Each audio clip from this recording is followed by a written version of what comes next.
ಪ್ರಜಾಧ್ವನಿ ಇದು ಪ್ರಜೆಗಳ ನಂಬಿಕೆಯ ಧ್ವನಿ.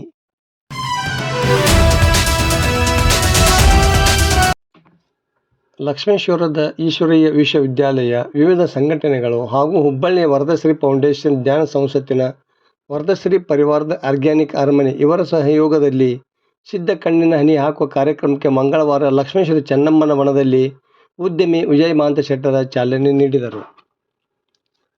ಡಾ. ಗಿರೀಶ್ ಮರಡ್ಡಿ ಪ್ರಾಸ್ತಾವಿಕವಾಗಿ ಮಾತನಾಡಿದರು. ಮಾಜಿ ಶಾಸಕ G. S. Gaddadevaramath foundation Mallikarjuna ರೆಡ್ಡಿಯವರ ಸಾನ್ನಿಧ್ಯ ವಹಿಸಿದ್ದ ಹೂವಿನಶಿಗ್ಲಿ ವಿರಕ್ತ ಮಠದ ಚನ್ನವೀರ ಸ್ವಾಮೀಜಿ ಅವರು ಸಭೆಯನ್ನು ಉದ್ದೇಶಿಸಿ ಮಾತನಾಡಿದರು. ಈ ಸಂದರ್ಭದಲ್ಲಿ Jayalakshmi Gaddadevaramath, Siddu Shirasangi, Chammanna Balikayi, T. H. Katageri, Mahesh Limbayi Swami Math, B. K. Shobha, B. K.